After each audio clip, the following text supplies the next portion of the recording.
positivamente los límites del sistema de salud, el documental Los médicos de Nietzsche se permite reflexionar sobre un método alternativo que implementa un médico del hospital italiano con sus pacientes.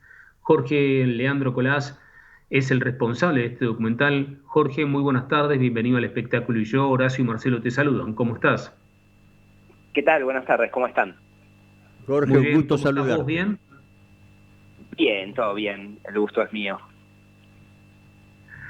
Un nuevo documental, Jorge, que llega tuyo a las salas, el segundo de este año, un documental que estuviste trabajando bastante durante la pandemia, ¿verdad? Sí, la verdad es que es el segundo estreno que hacemos este año. Justo se dio que una de las películas se extendió un poco, en el caso de Los médicos de Nietzsche, y Vietma, que se había estrenado hace unos meses, fue un proceso un poco más ágil y más dinámico y un poco más breve. En el caso de Los médicos de Nietzsche, sí, la verdad es que empezamos mucho antes de la pandemia, alrededor del 2017 empezamos a grabar las primeras cosas, así que fue mucho tiempo de trabajo y de búsqueda y de encontrar la forma a la película, y en un momento llegó la pandemia, y como esta película habla justamente de la ciencia, de la medicina, de la incertidumbre que muchas veces tiene la medicina, nos parecía que la pandemia era como un broche que era importante sumar a la película. Tal vez por primera vez en la historia se ponía en evidencia que muchas veces los médicos no saben las causas o no saben los porqués o no saben sobre ciertas enfermedades, y un poco con el COVID pasaba eso, y nos parecía que estaba bueno incorporarlo al relato de la película. Si bien es muy cierto lo que estás comentando, que muchas veces, como vos decís, no conocen cuáles son las causas reales de esas enfermedades, pocas veces por ahí se sinceran, ¿sí? Ante el paciente con una situación como esta. Y también exponen, como un poco lo hace el documental, desde lo complejo. A ver, vamos a contarle a nuestros oyentes que uno de los casos que se presenta es de un paciente que fuma, ¿sí? Y bueno, ¿quién es él en todo caso como para poder llegar a juzgar si está bien o está mal? ¿Verdad? Tal cual, sí, la verdad es que es muy interesante lo que ellos plantean, esto de intentar, aunque sea dentro de lo posible, correr la moral de la medicina, ¿no? Esto de que no sabemos determinadamente qué cosas son buenas o malas para un cuerpo, como que cada cuerpo es único. Un poco ellos hablan también de que es muy difícil entender a un cuerpo.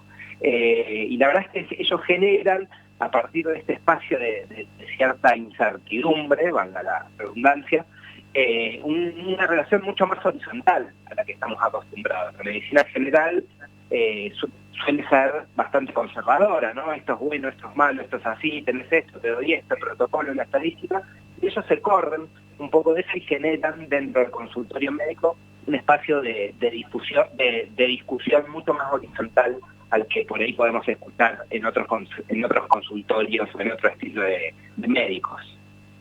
Bueno, en realidad todo esto está conducido por Rubinstein, que es quien lleva adelante el relato y en quien vos también centrás toda la acción. Es así. ¿Cómo fue que lo Sí, conociste? sí, a Rubinstein lo conozco a través de un amigo en común. Alguien me lo presenta, me dice, está haciendo algo interesante vinculando a la filosofía de Nietzsche con la medicina, tal vez vos que haces documentales te puede interesar, dijo mi amigo. Y la verdad es que fue así, empecé a tener algunas reuniones con él, y medio que al principio no entendía nada, ¿no? Cómo podía vincularse a Nietzsche con un resfrío o con una problemática de salud de un paciente en la Buenos Aires de hoy. Y era como difícil, sentía que eran dos mundos muy difíciles de asociar o de vincular, pero a la vez había algo en sus conversaciones y en este intento de nuevo abordaje de la medicina general que me atraía, ¿no? Como que encontraba cierta fascinación, volví a leer los viejos libros de Nietzsche que había leído por ahí en mi adolescencia, como que empecé a meterme un poco en el tema, y después a partir de un concurso del Inca de desarrollo de proyectos, tuve que bajar 2 o 3 ideas a papel, ganamos ese concurso y eso nos habilitó a empezar a grabar una especie de teaser para buscar financiación con el proyecto. Y ahí cuando empezamos a grabar y cuando entendimos un poco más ese vínculo entre Rubinstein y sus pacientes, empezamos a grabar estas consultas médicas, y ahí fue que encontramos un poco la forma y la temática y el tono que iba a tener la película. Hablas de las consultas médicas, entonces te pregunto, ¿sí? ¿Cuánto de eso estuvo trabajado previamente en el guión o cuánto descubriste en el mismo momento en que se estaban produciendo los testimonios por parte de los pacientes? ¿Y qué te pasó también? Sí, ¿Qué te la pasó? verdad es que al principio... Por ahí dejaste de lado tu propia mirada como director y si te pudiste alejar de la cámara y te entró a jugar quizás un poco lo humano, lo emotivo de eso que estabas escuchando, ¿no?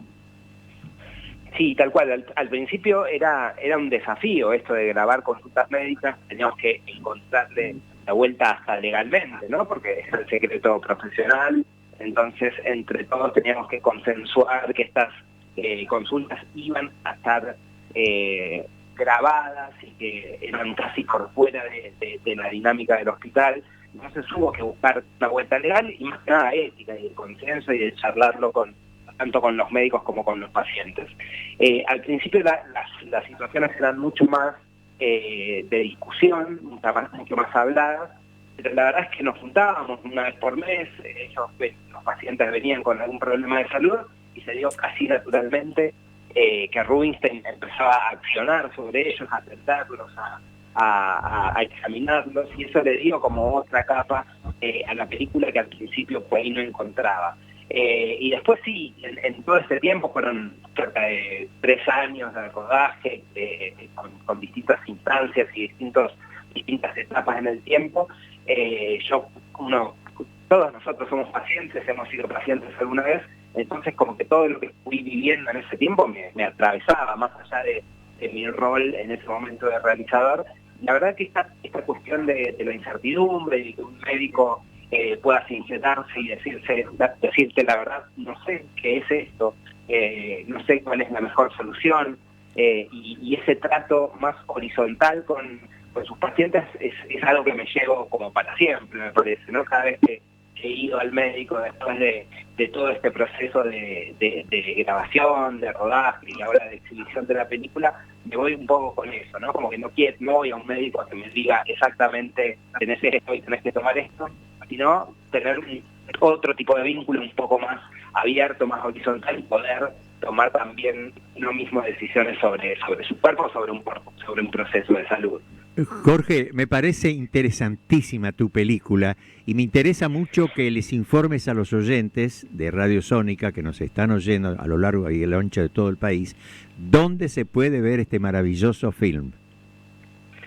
Bueno, muchas gracias. Sí, la película se estrena hoy en el Cine Gaumont de Buenos Aires, está a las 13, a las 14:45 y a las 20:45 toda esta semana. Es importante estos primeros días que la gente que pueda ir a verla la vaya a ver ahora para intentar tener continuidad dentro de este esquema tan difícil de exhibición. La película se estrena también en otros espacios Inca, ahora mismo está en La Plata y en otros lugares, y supuestamente el mes que viene va a estar en el Centro Cultural San Martín y en octubre en el CSK. Así que vamos a tener un par de meses de proyecciones con invitados, los médicos están yendo, los pacientes también van a estar presentes en las proyecciones, así que queremos difundir mucho esta película, mostrar este costado bastante humano de la medicina y todo esto que están haciendo Rubinstein y su grupo de médicos. Buenísimo, Jorge. Te deseamos mucho éxito, mucha merd, como le decimos nosotros a los actores, y que esta película sea vista por la mayor cantidad de argentinos. Un abrazo fuerte. Muchísimas gracias a ustedes. Adiós. Jorge Leandro Colas pasó por El Espectáculo y Yo.